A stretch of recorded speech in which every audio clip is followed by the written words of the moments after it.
Et moi, je sais que je vais travailler, je vais faire un travail d'ethnologue, de sociologue, et que je vais aller comprendre, apprendre ce milieu paysan quand je décide que ce sera une paysanne que je vais mettre sur scène. C'est la convergence de tout ça qui m'amène à la Madeleine.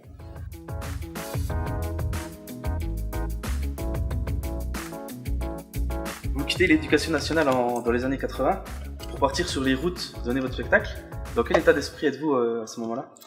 De toute façon, il faut s'imaginer, dans les années 76, dans les années 80, nous, on veut vivre des rêves. Nous, on apprend à élargir notre conscience et puis à profiter de la vie sans même faire de discernement sur l'avenir. Moi, quand je crée la Madeleine, je me dis pas, je vais faire ma carrière, ça va être comme ci, comme ça. On crée, puis après on voit.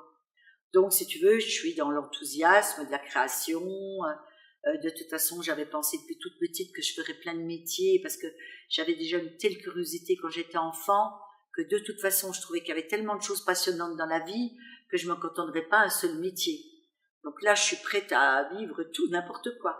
Partir dans un autre pays, faire attaché de presse. Donc, quand on crée la Madeleine, on est dans l'effervescence de la création. Il y a tous les potes qui sont là avec nous. Et la seule chose qui pourrait être quelque chose qui nous tire en arrière, c'est les gens. C'est la majorité des gens qui ont peur, qui disent « Oh là là, t'as pas peur de quitter ton métier ?» Puis après, si ça marche pas, et tous ceux-là, alors, moi j'en ai évacué comme ça, mais à brasser. Hein. C'est énorme ces gens-là, c'est énorme, c'est affreux quoi. Ces gens-là, faut vite les écarter puis leur dire « Attends, tu me laisses faire ma route, toi tu gardes tes peurs, tu les gardes pour toi ou bien tu vas soigner tes peurs, mais moi je fais ma route quoi. » Et là, il faut de la foi, et puis voilà, de bien tenir ce rêve, et puis de la détermination, quoi. Et de l'opiniâtreté, et puis après, on avance. Sur scène, justement, vous jouez la Madeleine Proust. Comment vous est venu ce personnage ? Voilà, donc le fait que je faisais la pédagogie Freinet, où je voulais être dans mon école, mettre à bord dans mon bateau, il fallait que je demande un petit village avec une classe unique. Donc la classe unique, c'était des écoles où il y avait tous les cours. Tu avais des enfants de 4 ans au cours moyen, tu pouvais en avoir 7 ou 10 ou 20 ou 30. Et là, je pouvais vraiment appliquer ma pédagogie. Et pour appliquer cette pédagogie, il faut informer les parents. Et il faut que les parents, ils soient partie prenante. C'est-à-dire qu'on demande à chacun de venir transmettre son savoir-faire. Pour moi, d'abord, l'école, ça devrait être uniquement la transmission du savoir-faire. Et donc, comme je faisais des réunions avec eux, et en fait, ils étaient tous paysans. Et tout d'un coup, je découvre le milieu paysan que je connaissais pas du tout. Donc, ils viennent aux réunions, ils déconnent, je les entends, ils discutent, ils font des digressions, ils sont drôles. Oh, puis c'est parti pour rester. Oh, puis vous viendrez voir notre nouvelle cuisine incarcérée. Et tout d'un coup, je découvre tout un univers. Et comme en même temps, je rencontre Gérard qui m'emmène au Conservatoire d'art dramatique, tout d'un coup, tout ça va se converger vers mon rêve d'être artiste, d'être sur scène. Or, il faut que je crée. Déjà, je sais que je ne veux pas jouer avec une troupe. J'ai tellement besoin de reconnaissance. J'ai 30 ans. Ça fait depuis tout enfant que je tiens ce rêve au fond de moi. Je sais que je vais être seule sur scène. Et je sais que je veux un personnage qui aura la même force que Zouk. Zouk, c'est une humoriste suisse que j'ai vue quelques années auparavant et qui fait des personnages presque cruels, des personnages profonds. Et moi, je sais que mon personnage, ce sera un personnage qui aura beaucoup de profondeur. À l'époque, on n'a pas vraiment de modèle parce que il existe Coluche, Bedos, De Vos. Les médias s'intéressent pas du tout à tous les humoristes qui sont dans les petits cafés-théâtres. Et moi, je sais que je vais travailler, je vais faire un travail d'ethnologue, de sociologue, et que je vais aller comprendre, apprendre ce milieu paysan quand je décide que ce sera une paysanne que je vais mettre sur scène. C'est la convergence de tout ça qui m'amène à la Madeleine. Justement, la Madeleine Proust et vous, Lola Simonin, est-ce que c'est vraiment deux personnes distinctes ou est-ce que vous vous retrouvez dans l'un et dans l'autre ? T'as déjà vu la Madeleine Proust avec des cheveux orange, puis des bagues, et puis des chaussures. En fait, quand je fais ce travail d'ethnologue et de sociologue pendant 1 an, où je vais interroger les paysans, où je prends des notes, moi, si tu veux, ma vie, ça n'a rien à voir. Moi, je vais avec Gérard, il est musicien, il fait partie d'un groupe de rock in opposition qui regroupe les groupes les plus dingues de toute l'Europe. Nous, on ne vit pas du tout dans ce monde-là, quoi. Nous, on va au concert, on fume des joints, on fait la fête, on fait des bœufs, il y a de la musique tout le temps chez nous, il y a des camions psychédéliques qui viennent de l'Angleterre à l'Italie ou de l'Allemagne à l'Espagne qui s'arrêtent chez nous parce qu'on était un peu la plateforme de l'Europe. Donc on n'est pas du tout dans ce monde-là. Moi, je fais vraiment un travail de composition d'acteurs. Et donc, par ce travail, par cette exigence de travail, il faut que je dessine toute la psychologie de la Madeleine et que je lui fasse toute sa psychanalyse. Il faut que je sache, derrière les mots, ce qu'il y a au fond d'elle, qu'elle-même ne connaît pas. Tu vois, donc c'est un travail énorme, tout en profondeur. Et quand les paysans me racontent leur vie, je note, mais moi je me suis jamais sentie la Madeleine Proust. Peut-être qu'en déconnant, je vais dire, oh allez, on va rentrer pour traire, tu vois. Mais je suis pas du tout de ce monde, moi. Tu vois, je ne connaissais pas les paysans. Il a fallu que j'apprenne à les connaître. Le personnage de la Madeleine Proust, justement, est-ce qu'il a évolué au fil des années et des spectacles? Oui, alors si tu regardes tous les spectacles, donc dans le premier qui était déjà dans une cuisine, elle est réac, elle est brute de brute. On est dans les années 80, il n'y a pas la télévision encore dans les cuisines des paysans. La famille est très soudée, reste là, pas loin. Ensuite, en 86, c'est la Madeleine Proust à Paris, donc il y a une ferme sur la Seine, avec les 4 saisons, il y a des vrais sapins, il y a des poules sur la Seine. C'est le spectacle que j'ai joué pendant 3 ans à Paris, dans un grand théâtre. Et ce spectacle-là, déjà, je veux l'ouvrir au monde, parce qu'elle est devant sa ferme. Et là, elle fait plein d'activités de l'extérieur. Elle connaît déjà la télévision, il y a déjà une réflexion qui est déjà différente. Et puis, en 2002, quand je crée La Madeleine Proust fait le tour du monde, là, moi j'ai évolué, et là, je veux l'emmener faire le tour du monde. Le 4e spectacle, je lui fais rencontrer un petit camel qui vient du 9-3, parce que je voulais traiter du sujet de la discrimination. Et là, elle est assez ouverte. Donc là, elle rencontre ce petit camel, et c'était le spectacle qui s'appelait Au débit. Et là, pour faire les 30 ans de scène, pour continuer son évolution, j'ai voulu faire des grands écarts avec le temps passé et toutes les nouvelles technologies.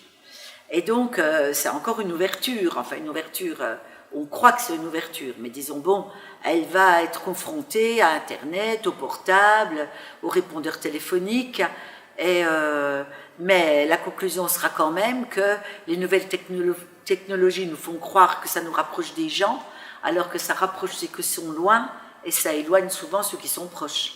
J'ai mangé à midi avec une copine, elle a été au téléphone pendant tout le repas, c'est quelque chose qu'on n'aurait jamais vu avant, quoi, avant les portables. Donc voilà, j'ai voulu traiter de ça, et en même temps de la solitude qu'il y a par rapport à ces nouvelles technologies qui nous font croire que ça rapproche les humains. Donc elle a vraiment évolué, pour conclure.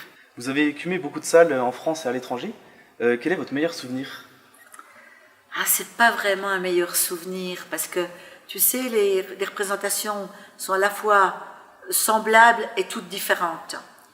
Et les meilleurs souvenirs, je dirais c'est quand tout d'un coup il y a une espèce de magie qui se passe, c'est pas toujours, où tout d'un coup, mettons, il y a 1000 personnes là, et que tout d'un coup ces 1000 personnes vont être comme une seule. Et qu'il va y avoir un jeu avec moi qui va être dans une fluidité, et puis ils vont comprendre ce qu'il y a sous l'écriture, ils vont entendre ce qui n'est pas dit, mais ça va être, tu vois, comme un souffle, ça va être comme une seule vague.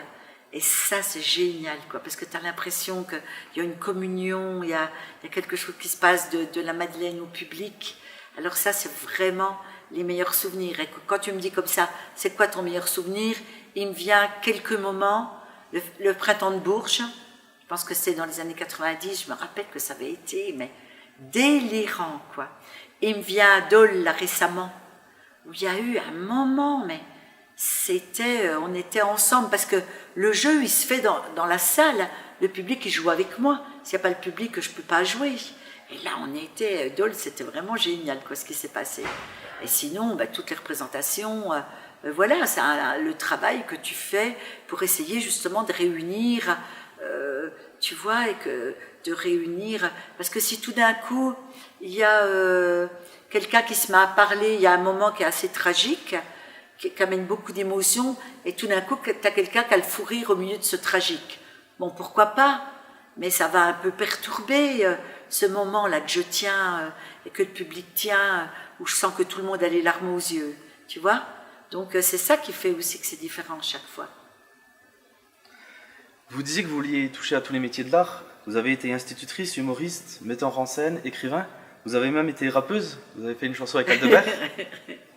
En fait, dans le spectacle au débit, on a réécrit le rap du 2-5 d'Aldebert.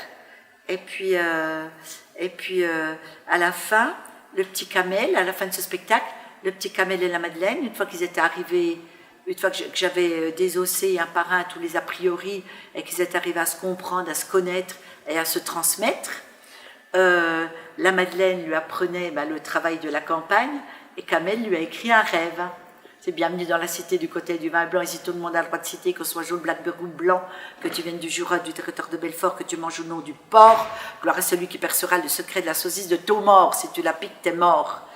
Et après, on avait réécrit ici les vaches ont des taches et le broute la bœuf, mais pas le H. Tu vois, on avait réécrit des extraits comme si c'était le petit Kamel qu'il avait écrit pour la Madeleine. Donc rappeuse, non, mais c'est vrai que j'ai fait beaucoup de scènes de slam. À un moment à Paris, tu sais, on allait dans les bars, on disait un texte de slam et puis on avait un verre gratuit. Et j'avais écrit un texte de slam aussi sur ma vie entre le 10e arrondissement et puis le Houdou, qui est sur le site internet d'ailleurs. Vous ferez donc l'Olympia le 3 juin prochain.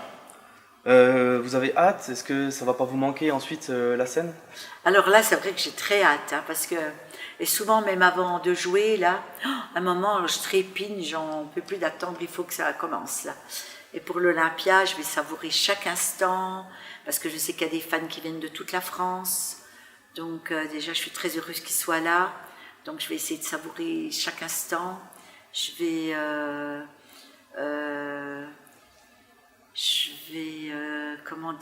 essayer d'être dans l'instant présent, oui c'est ça, de chaque seconde, entre le jeu de la Madeleine, entre le jeu avec le public.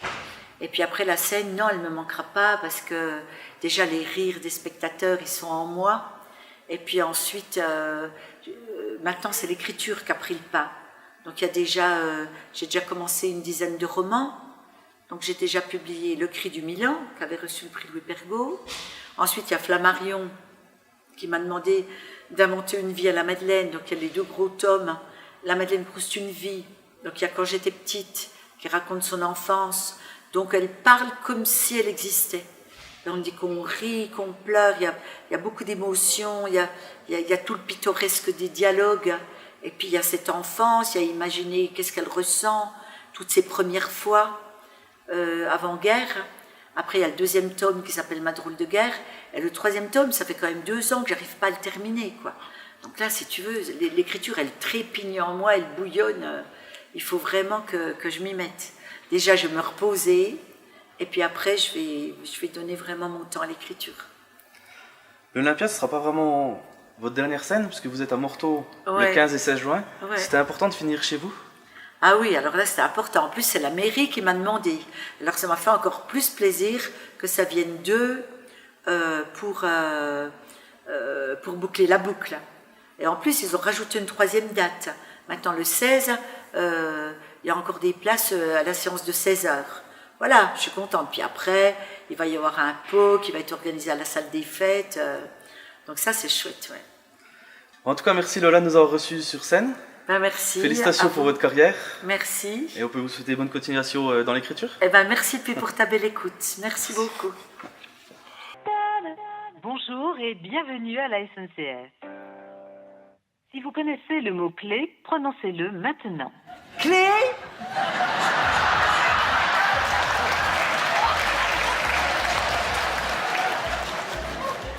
Je suis désolée, je n'ai pas compris. Clé!